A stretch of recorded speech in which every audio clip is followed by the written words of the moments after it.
Hi, this is Travis in the Uncanny Valley. I'm going to talk about what it means to be in an awkward Venn diagram. So, where being a highly sensitive person overlaps with having mind blindness. So, highly sensitive person is not a clinically diagnosable condition, it is a cluster of symptoms of which I have an overwhelming number of them uh, affect me. And then mind blindness is the inability to accurately understand the emotional state of another. Um, there's all kinds of implications that go along with that, but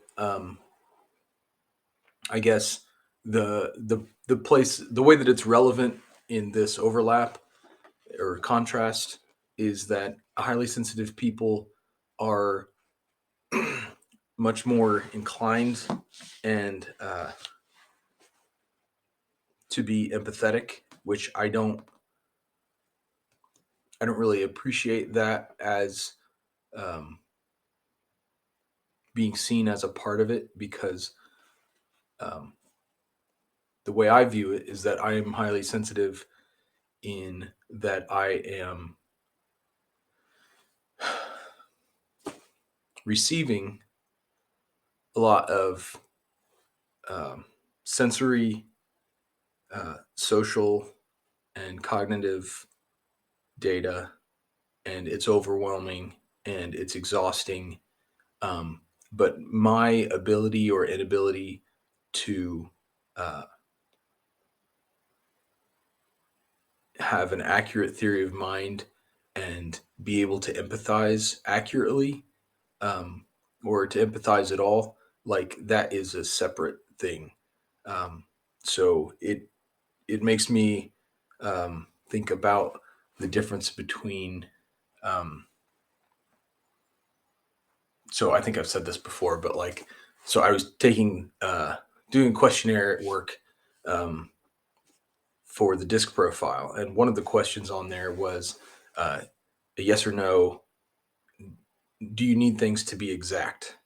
And my mind instantly thought exact. So how do they mean this? Because I can't just understand questions um, confidently um, and confidently and feel like I confidently understand what is being asked. I thought, do they mean precise or accurate? Because those are very different things. And then I realized, okay, well, the fact that I'm wondering if they mean precise or accurate, I'm going to say yes. I need things to be exact because I needed that question to be more exact.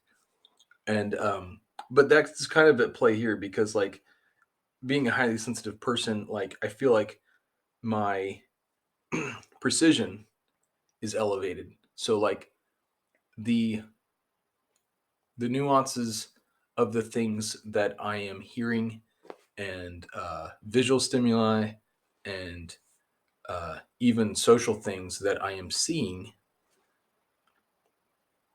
uh, tonal changes, facial expressions, uh, body posture, uh, just group dynamics, constantly evolving throughout a conversation, whether anyone is added or subtracted from the group, but then especially if they are, um, and just how that group dynamic changes over time and the constituent behaviors evolve throughout a social situation. It's just there's so much, and then my mind is always running. I feel like I'm always on. Um, so like I guess that is the precision. I have a lot of fine um, inputs, um, but the mind blindness is really hampers my accuracy. So the ability to have empathy is really hampered by my decades long track record of it being reinforced that I don't have an accurate take on what another person is experiencing. I have um, my own deep emotional experiences, and I can articulate those. So I don't have alexithymia, but I can't necessarily feel like I have a shared um, life. We don't have, we could, even with siblings or friends of my age and all that stuff, like I don't feel like I have a lot of shared experiences, just because our lives are so drastically different. And that deals with my accuracy. So, like, uh, the opposite of mind blindness is the um, what is referred to as the ability to mind read, or to supposedly accurately uh, infer the mental state or the emotional state of another person. Um, they're claiming that accuracy that I cannot even come close to claiming. And, like, I guess I just wanted to touch on, like, how I reconcile those two things, because those two things can coexist. You can be a highly sensitive person and not have empathy. Like, I experienced this, and I guess I just wanted to get into, like, how someone could reconcile those two things, so that you know a lot of descriptive videos and articles and DSM material can really, it can make you question, well, do I really have this thing, because I don't have every single aspect of it to the nth degree.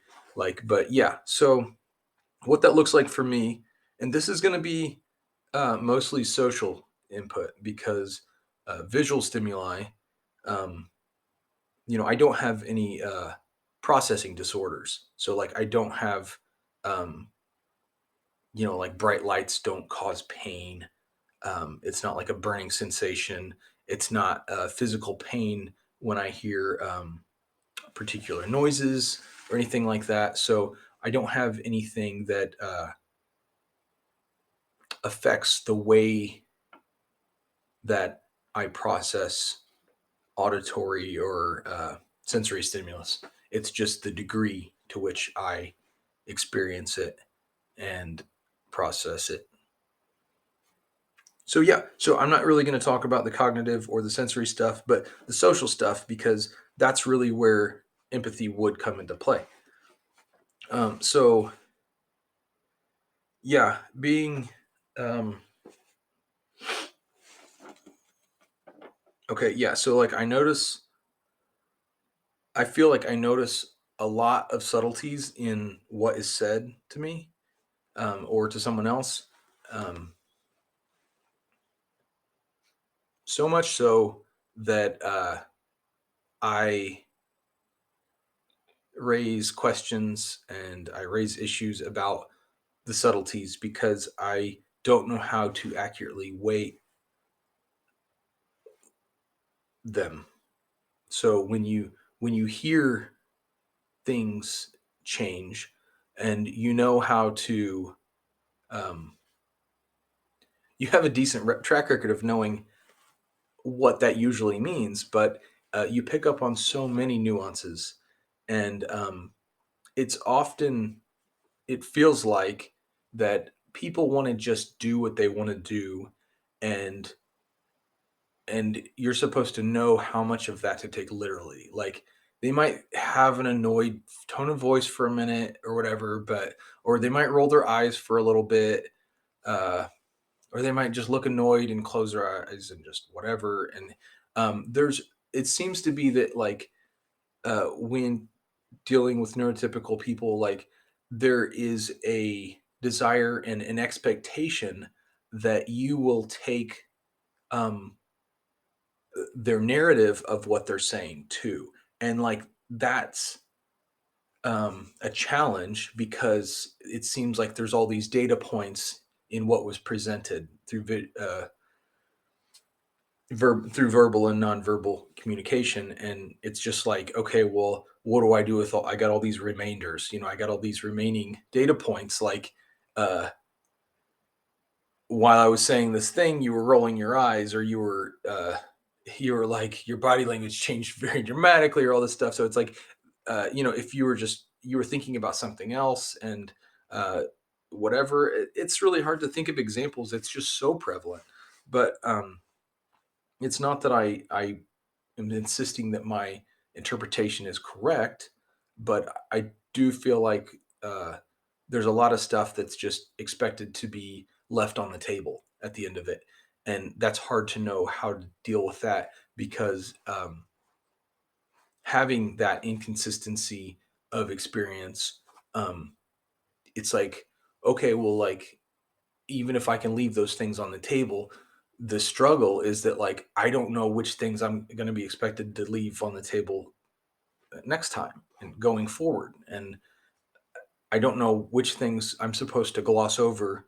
Um, yeah, so I notice subtleties in what's said to me, often more than it's wanted that I should have noticed. I noticed the subtle nuances in nonverbal stuff that's taking place while it's said. I touched on that. I'm noticing the not just the interpersonal stuff between me and the person speaking, but the extrapersonal interactions with other people around. Um, maybe if they're not part of the specifically part of the interaction, but they're there, they're witnessing it, and it's that kind of group setting. Like I'm trying to get a read on all this, and part of knowing how to take what someone is saying is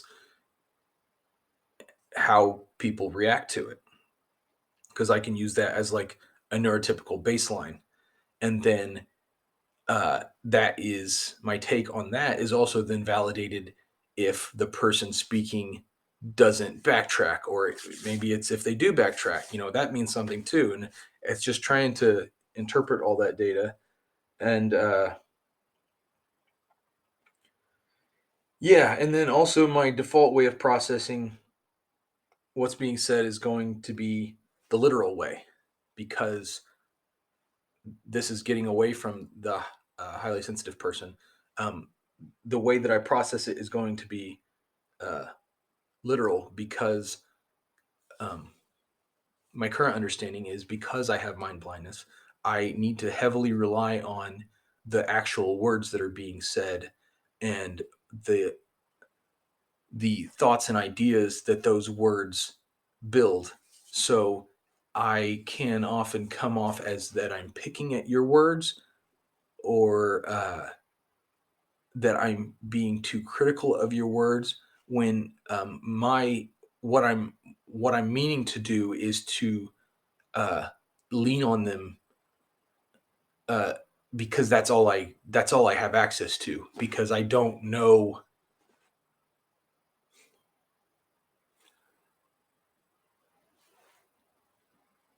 all the other stuff that I'm supposed to know from the words, or just from a lifetime. I don't have decades of knowing what was accompanying the words, so I can't use that in what you're telling me. I have to lean on the words with more weight than you might have meant for them to carry, and that causes a lot of problems. And then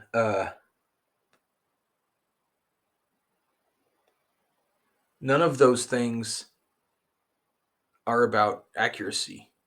They're all just about precision. And in my constant state of analysis, like not fully understanding the social norms, and